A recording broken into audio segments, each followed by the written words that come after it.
ನಾನು ಹರ್ಷಿತಾ, ಕಾರ್ವಾ ಪ್ಲೇಟ್ ಚಾನೆಲ್ಗೆ ಸ್ವಾಗತ.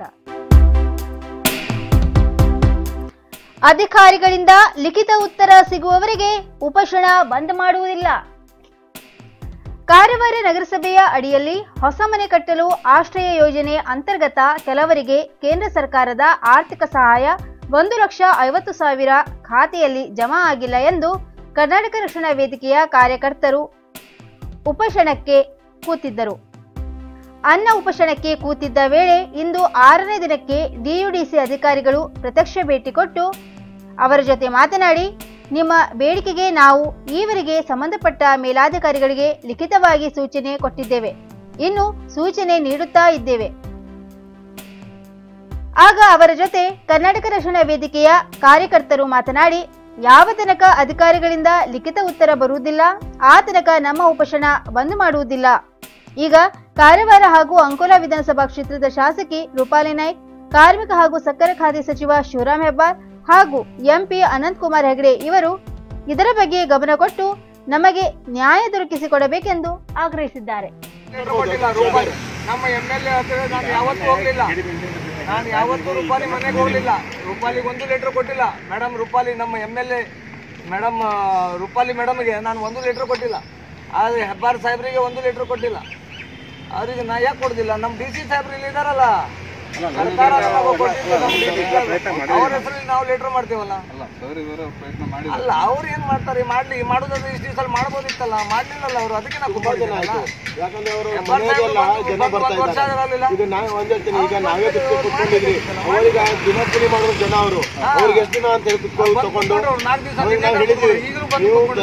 ಕೆಲಸ ಬಿಟ್ಕೊಂಡು ಬರೋದು ಬೇಡ. ಯಾಕಂದ್ರೆ ಅವ್ರು ದಿನ ನಾನು ಸಾಯಲಿಕ್ಕೆ ರೆಡಿ ಇದ್ದೇನೆ.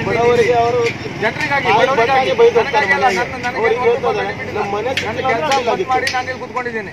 ಹಳೆ ಮನೆಯಲ್ಲಾದ್ರೂ ನಾವು ಪ್ಲಾಸ್ಟಿಕ್ ಹಾಕೊಂಡಿರ್ತಿದ್ರು ಅವರು. ಹಾಳೆ ಪ್ಲಾಸ್ಟಿಕ್ ಹಾಳೆ ಇರ್ತದಲ್ಲ, ಅದು ಹಾಕೊಂಡಿರ್ತಿದ್ರು. ಜನರಿಗೆ ಮೋಸ ಮಾಡಿದ್ರು ಸರ್ಕಾರ.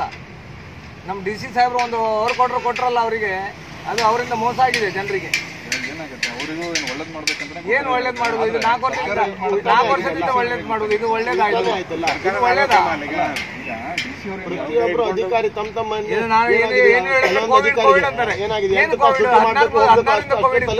ಡೆವಲಪ್ಮೆಂಟ್ ಆಗುದಿಲ್ಲ. ಹಳೆ ಫೈಲ್ಗಳು ಪೆಂಡಿಂಗ್ ವರ್ಕ್ ಕಂಪ್ಲೀಟ್ ಆಗ್ಬೇಕಂದ್ರೆ 8 ತಾಸು ಬಿಟ್ಟು ಅವ್ರು ಏನಾದ್ರು ಇದು ಪೆಂಡಿಂಗ್ ಇತ್ತು, ಇದು ನಾವು ಮಾಡಬೇಕು, ನನ್ನ ಪೀರಿಯಡ್ ಅವರ್ ಪೀರಿಯಡ್ ಪೆಂಡಿಂಗ್ ಇತ್ತು, ನನ್ನ ಪೀರಿಯಡ್ ಆಗಿದೆ ಅಂತೇಳಿ ಒಂದು ಅವ್ರಿಗೆ ಹೆಮ್ಮೆ ಇರಬೇಕು. ಅಂತ ಕೆಲಸ ಮಾಡಿದ್ರೆ ಜನರು ಮೆಚ್ತಾರೆ. ಕೆಲವರು ಅಧಿಕಾರಿ ಬಂದು ಹೋದ್ರು ಇಂಥವ್ರು, ಅದು ಎಲ್ಲ 8 ತಾಸು ಡ್ಯೂಟಿ ಮಾಡಬೇಕು ಹೋಗ್ಬೇಕಂತ ಆ ಮೈಂಡಲ್ಲಿ ಬಂದರು ಅಂದರೆ ಈ ಕೆಲಸಗಳು ಆಗೋದಿಲ್ಲ. ಸ್ವಲ್ಪ ಆಸಕ್ತಿ ತಗೊಂಡ್ರೆ ಆಗ್ತದೆ, ಮಾಡೋದೇ ಇಲ್ಲ ಸರ್ ಇವರು. ಗ್ಯಾಸ್ ಟ್ಯಾಂಕರ್ ಹಾಗೂ ಸರಕು ಸಾಗಣೆ ವಾಹನ ಮುಖಾಮುಖಿ ಡಿಕ್ಕಿ, ಚಾಲಕ ಗಂಭೀರ. ಯಲ್ಲಾಪುರ ಮಂಗಳೂರಿನಿಂದ ಹುಬ್ಬಳ್ಳಿ ಕಡೆಗೆ ತೆರಳುತ್ತಿದ್ದ ಗ್ಯಾಸ್ ಟ್ಯಾಂಕರ್ಗೆ VRL ಕಾರ್ಗೋ ಸರಕು ಸಾಗಾಣಿಕೆ ವಾಹನ ಮುಖಾಮುಖಿ ಡಿಕ್ಕಿಯಾಗಿ ಸಂಪೂರ್ಣ ಜಖಂಗೊಂಡು ಚಾಲಕ ಗಂಭೀರ ಗಾಯಗೊಂಡ ಘಟನೆ ರಾಷ್ಟ್ರೀಯ ಹೆದ್ದಾರಿ 63ರ ಪಟ್ಟಣ ವ್ಯಾಪ್ತಿಯಲ್ಲಿ ಸಂಭವಿಸಿದೆ.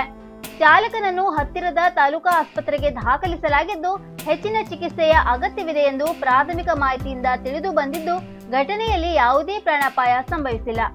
ಗ್ಯಾಸ್ ಟ್ಯಾಂಕರ್ನಿಂದ ಅನಿಲ ಸೋರಿಕೆಯಾಗದ ಕಾರಣ ಹೆಚ್ಚಿನ ಪ್ರಮಾಣದ ಅನಾಹುತ ತಪ್ಪಿತಸ್ಥಾಗಿದೆ.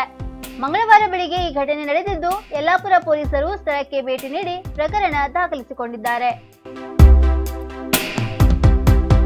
ಶ್ರೇಯಸ್ ಶ್ರೀನಿಧಿ ಪುನರಾರಂಭಕ್ಕೆ ಸಜ್ಜು. ದಾಂಡೇಲಿಯ ಶ್ರೇಯಸ್ ಮತ್ತು ಶ್ರೀನಿಧಿ ಕಾಗದ ಕಾರ್ಖಾನೆಗಳ ಪುನರಾರಂಭಕ್ಕೆ ಸಕಲ ಸಿದ್ಧತೆ ಮಾಡಿಕೊಳ್ಳಲಾಗಿದೆ ಎಂದು ಕಾರ್ಖಾನೆಯ ನೂತನ ಮಾಲೀಕ ತಿಮ್ಮಣ್ಣ ಶಂಕರಪ್ಪ ಸೊರಗಾವಿ ಹೇಳಿದರು. ಕೆರವಾಡ ಗ್ರಾಮದ ಶ್ರೇಯಸ್ ಮತ್ತು ಶ್ರೀನಿಧಿ ಕಾರ್ಖಾನೆ ಆವರಣದ ಹನುಮಾನ ಮಂದಿರ ಹಾಗೂ ಮಹಾದ್ವಾರಕ್ಕೆ ಸೋಮವಾರ ಪೂಜೆ ಸಲ್ಲಿಸಿ ಅವರು ಮಾತನಾಡಿದರು.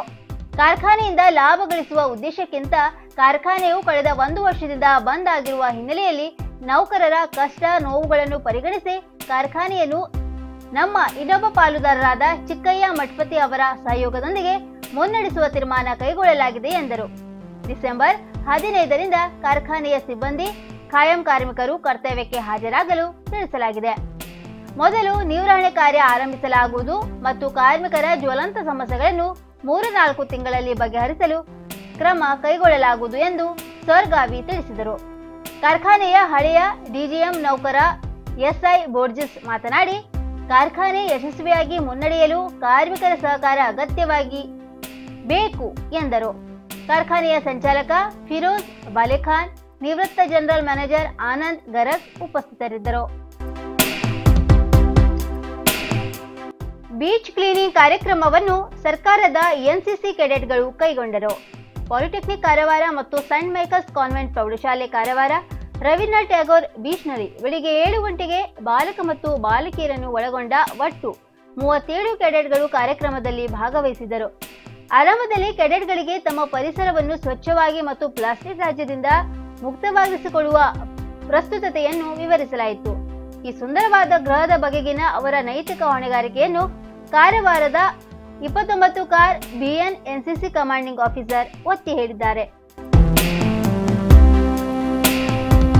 ಬೆಂಗಳೂರು ಮೂಲದ ನೌಕಾದಳದ ಉಪ ಅಡ್ಮಿರಲ್ ನಿಧನ. ಕಾರವಾರ ಕೋವಿಡ್ ಪೀಡಿತರಾಗಿದ್ದ ಭಾರತೀಯ ನೌಕಾದಳದ ಉಪ ಅಡ್ಮಿರಲ್ ಶ್ರೀಕಾಂತ್ 60 ವರ್ಷ ದೆಹಲಿಯ ಬೇಸ್ ಆಸ್ಪತ್ರೆಯಲ್ಲಿ ಮಂಗಳವಾರ ನಿಧನರಾದರು. ಮೃತ ವೈಸ್ ಅಡ್ಮಿರಲ್ ಶ್ರೀಕಾಂತ್ ಅವರು ಪತ್ನಿ ಮತ್ತು ಪುತ್ರಿಯನ್ನು ಅಗಲಿದ್ದಾರೆ. ಬೆಂಗಳೂರಿನ ಜಾಲಹಳ್ಳಿಯವರಾದ ಶ್ರೀಕಾಂತ್ ರವರು ಕಾರವಾರದ ನೌಕಾನೆಲೆ ಸೀಬಡಿ ಯೋಜನೆಯ ಮಹಾನಿರ್ದೇಶಕರಾಗಿದ್ದರು. ಇದಕ್ಕೂ ಮೊದಲು ಅವರು ಅಣುಶಕ್ತಿ ಸುರಕ್ಷತೆಯ ಇನ್ಸ್ಪೆಕ್ಟರ್ ಜನರಲ್ ಹಾಗೂ ರಾಷ್ಟ್ರೀಯ ಭದ್ರತಾ ಕಾಲೇಜಿನ ಕಮಾಂಡೆಂಟ್ ಆಗಿಯೂ ಕರ್ತವ್ಯ ನಿರ್ವಹಿಸಿದ್ದರು. ನೌಕಾದಳದ ಸಬ್ಮರೀನ್ ವಿಭಾಗದ ಅತ್ಯಂತ ಹಿರಿಯ ಅಧಿಕಾರಿಯಾಗಿದ್ದ ಅವರು ಡಿಸೆಂಬರ್ 31ರಂದು ನಿವೃತ್ತಿ ಹೊಂದಲಿದ್ದರು. ಸಶಸ್ತ್ರ ಪಡೆಗೆ ಸೇರುವ ಮೊದಲು ಅವರು ವಿಜಯಪುರದ ಸೈನಿಕ ಶಾಲೆಯಲ್ಲಿ ತರಬೇತಿ ಪಡೆದಿದ್ದರು. ಇಂದು ಉತ್ತರ ಕನ್ನಡ ಜಿಲ್ಲೆಯಲ್ಲಿ 13 ಕೊರೋನಾ ಕೇಸ್ ದೃಢಪಟ್ಟಿದೆ. ಕಾರವಾರ 3, ಕುಮಟಾ 3, ಸಿರಸಿ 1, ಸಿದ್ದಾಪುರ 2, ಯಲ್ಲಾಪುರ 1, ಮುನಗೋಡ 2, ಜೊಯ್ಡಾ 1. ಅದರಂತೆ ಇವತ್ತು 19 ಕೊರೋನಾ ಸೋಂಕಿತರು ಗುಣಮುಖರಾಗಿ ಆಸ್ಪತ್ರೆಯಿಂದ ಬಿಡುಗಡೆಯಾಗಿದ್ದಾರೆ. ಕಾರವಾರ 4, ಅಂಕೋಲಾ 4, ಕುಮಟಾ 6, ಹೊನ್ನಾವರ 1, ಸಿರಸಿ 2, ಸಿದ್ದಾಪುರ 2. ಈವರೆಗೆ ಉತ್ತರ ಕನ್ನಡ ಜಿಲ್ಲೆಯಲ್ಲಿ 14,070 ಕೊರೋನಾ ಪಾಸಿಟಿವ್ ಕೇಸಸ್ ಸಿಕ್ಕಿದೆ. ಅದರಂತೆ 13,766 ಕೊರೋನಾ ಸೋಂಕಿತರು ಗುಣಮುಖರಾಗಿ ಆಸ್ಪತ್ರೆಯಿಂದ ಬಿಡುಗಡೆಯಾಗಿದ್ದಾರೆ. ಇನ್ನು 121 ಕೊರೋನಾ ಸೋಂಕಿತರು ಚಿಕಿತ್ಸೆ ಪಡೆಯುತ್ತಿದ್ದಾರೆ. ಇಂದು 1 ಕೊರೋನಾ ಸೋಂಕಿತನ ಮರಣ ಆಗಿದೆ. ಈವರೆಗೆ ಉತ್ತರ ಕನ್ನಡ ಜಿಲ್ಲೆಯಲ್ಲಿ 183 ಕೊರೋನಾ ಸೋಂಕಿತರು ಮರಣ ಹೊಂದಿದ್ದಾರೆ. ಇನ್ನು ಮತ್ತಷ್ಟು ಸುದ್ದಿಗಾಗಿ ಕಾರ್ವಾರ್ ಪ್ಲಸ್ ವೀಕ್ಷಿಸಿ. ನೀವು ಯೂಟ್ಯೂಬ್ ಅಲ್ಲಿ ನೋಡ್ತಿದ್ದೀರಿ, ಸಬ್ಸ್ಕ್ರೈಬ್ ಮಾಡಿ, ಬೆಲ್ ಐಕಾನ್ ಕ್ಲಿಕ್ ಮಾಡಿ. ಫೇಸ್ಬುಕ್ ಪೇಜ್ ಅಲ್ಲಿ ನೋಡ್ತಿದ್ದೀರಿ, ಫಾಲೋ ಮಾಡಿ. ಧನ್ಯವಾದಗಳು.